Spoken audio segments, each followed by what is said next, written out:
सरकारी नौकरी के लिए पुलिस वेरिफिकेशन कितना जरूरी है, क्या क्या चेक होता है पुलिस वेरिफिकेशन में, क्या क्या टर्म एंड कंडीशन होती हैं कि हम पुलिस वेरिफिकेशन को क्वालिफाई कर लें और उसमें हमारे ऊपर कोई भी समस्या दिक्कत ना आए, हमारा सिलेक्शन उसकी वजह से नहीं रुके। तो हम बात करेंगे Jharkhand police constable police verification की। कई साथियों के डाउट्स आ रहे थे पुलिस वेरिफिकेशन को लेकर, तो ध्यान से एंड तक देखिएगा पूरी वीडियो को। चैनल पर पहली बार आए हैं तो सब्सक्राइब कर लेना। चलिए स्टार्ट करते हैं पुलिस वेरिफिकेशन। तो साथियों, झारखंड पुलिस ही नहीं बल्कि किसी भी पुलिस के लिए आपको पुलिस वेरिफिकेशन बहुत ज्यादा इंपॉर्टेंट होता है। कब जरूरत होती है पुलिस वेरिफिकेशन की? तो आप फॉर्म भरेंगे तब आपसे नहीं मांगा गया, फिजिकल के लिए जाएंगे तब आपसे नहीं मांगा गया, जब आपके डॉक्यूमेंट वेरिफिकेशन होंगे फिजिकल के बाद, जब आपके फाइनली डॉक्यूमेंट वेरिफिकेशन होते हैं उस टाइम पर आपको मांगा जाता है कि भाई आप पुलिस वेरिफिकेशन दिखाइए, पुलिस वेरिफिकेशन आपने बनवाया है कि नहीं बनवाया है। हमें उसमें कोई भी झूठ नहीं बोलना होता है, जो भी बात होती है हमें सच सच बताना होता है। ऐसे एक केस हुआ था कि एक साथी का पुलिस वेरिफिकेशन होना था, उस पर कोई केस चल रहा था लेकिन उसने झूठ बोल दिया था। तो पुलिस वेरिफिकेशन में कोई भी छुपाने वाली बात नहीं होती है, क्योंकि जब आप अपने वहां पर सारे डॉक्यूमेंट्स चेक कराएंगे तो वो वहां पर पूरे थाने में उसको भेजते हैं कि भाई इस बंदे पर कोई केस तो नहीं चल रहा, कोई संदिग्ध व्यक्ति तो नहीं है, इत्यादि सारी जानकारी वो चेक करके वो आपके कहने से नहीं मानते हैं, लेकिन वो आपको चेक करते हैं कि बंदा कितना ईमानदार है, कितना बंदा अपनी जॉब के प्रति लॉयल है, अपने कर्तव्य के प्रति लॉयल है। तो कभी भी हमें झूठ नहीं बोलना है। कोई भी दिक्कत समस्या, कोई केस हुआ है, कोई एक्सीडेंट हुआ था उसमें कोई केस हो गया, यानी कुछ भी, किसी ने हमें संदिग्ध रूप से गिरफ्तार किया था लेकिन फिर बाद में छोड़ दिया, ये संदिग्ध एक बार हुआ या फिर एक से अधिक बार हुआ, सारी जानकारी आपको वीडियो में मिलेगी, तो ध्यान से एंड तक देखना।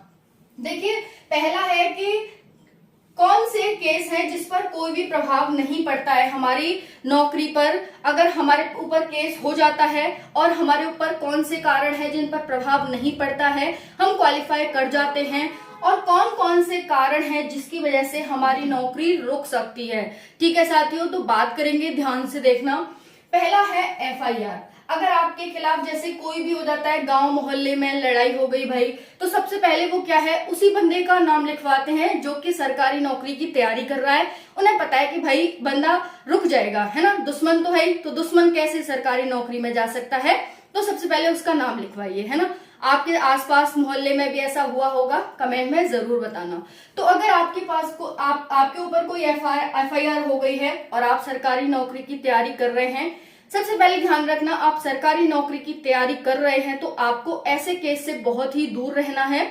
आपको ड्राइविंग भी बहुत ही अच्छे तरीके से, बहुत ही स्लो मोशन में करनी है, बहुत ही ध्यान से करनी है, क्योंकि एक्सीडेंट होने पर भी आपके ऊपर खतरा आ सकता है, नौकरी पर खतरा आ सकता है।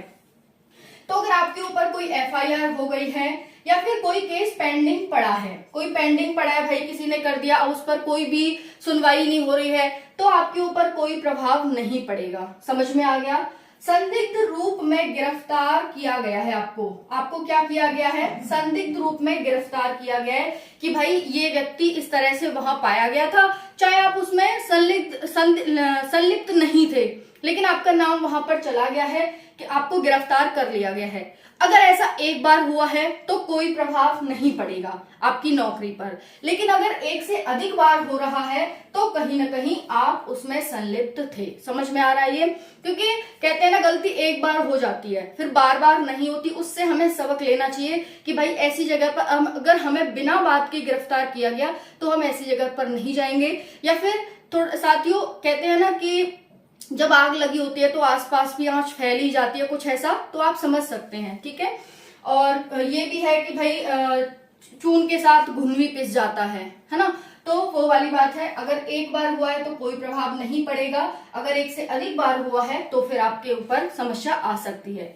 नेक्स्ट है फेक केस। अगर आपके ऊपर फेक केस करवा दिया है किसी ने, या फिर साथियों अगर आपके ऊपर फेक केस करवा दिया है तो आप एक शपथ पत्र बनवा करके जमा कर देंगे, वहां उन्हें बता देंगे कि इस तरह से मेरे ऊपर फेक केस हो गया था, मैं उसमें संलिप्त नहीं था।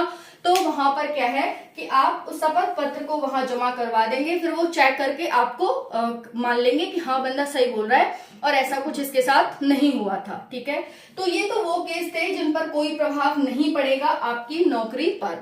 अब ये वो केस है जिन पर प्रभाव पड़ेगा ही पड़ेगा। अगर आप दोषी पाए जाते हैं तो भाई आप सरकारी नौकरी नहीं ले सकते, समझ में आ गया। अगर आते हैं तो सरकारी नौकरी आप नहीं ले सकते। दूसरा है 48 घंटे से अधिक करके आए हैं। जी हाँ, अगर आप 48 घंटे रह करके आए हैं तो आपके ऊपर खतरा है। नेक्स्ट है 3 साल या अधिक का प्रावधान केस। अगर आपके ऊपर 3 साल का कोई ऐसा केस चल रहा है कि भाई आप उसमें मर हुए, फिर आपको 3 साल का केस चला, चाहे फिर आप बाद में रिहा हो जाएं, लेकिन 3 साल का केस चला है, इट मीन्स कि आप दोषी थे उसमें कहीं ना कहीं और आप 3 साल का केस सजा को काट करके आ रहे हैं, तो आप सरकारी नौकरी नहीं ले सकते। ठीक, प्रावधान है तो नहीं ले सकते। नेक्स्ट है एक्सीडेंट। अगर आपकी गाड़ी से एक्सीडेंट हो जाए, ठीक है, और उसमें दूसरी पार्टी के द्वारा कर दिया जाता है, एक्सीडेंट हुआ, चाहे उस व्यक्ति को चोट हुई, लगी नहीं लगी वो बात अलग है, एक्सीडेंट हो जाए, दूसरी पार्टी उसमें केस कर दे या फिर उस दूसरी पार्टी के किसी व्यक्ति की मृत्यु हो जाए, तो आपके ऊपर खतरा आ जाएगा, खतरा है इसमें साथियों, फिर आप सरकारी नौकरी नहीं ले सकते। तो ये वो कारण हैं जो आपको सरकारी नौकरी सकते हैं और ये वो कारण हैं जो सरकारी नौकरी में समस्या ला सकते हैं, लेकिन उसमें आप ये सारे प्रावधान करके आप रिहा हो सकते हैं और आप सरकारी नौकरी ले सकते हैं। आई होप ये वीडियो आपको पसंद आई होगी। सरकारी मतलब पुलिस वेरिफिकेशन होता ही होता है पुलिस की नौकरी में, ठीक है जी। पुलिस की नौकरी में पुलिस वेरिफिकेशन कंपलसरी होता है और ये लास्ट में होता है, जो हमारे फिजिकल व मेडिकल वगैरह के टाइम पर, जो हमारे डॉक्यूमेंट वेरिफिकेशन होते हैं उस टाइम पर, ठीक है जी। तो यहाँ पर आपको ये सारी चीजें इनसे बचना होगा भाई, ये सारे प्रावधान हमारे ऊपर कि हमें हमारे दूरी बन जाए, ठीक है जी। वीडियो पसंद आए तो लाइक करें, चैनल को सब्सक्राइब करें। थैंक यू सो मच, जय हिंद।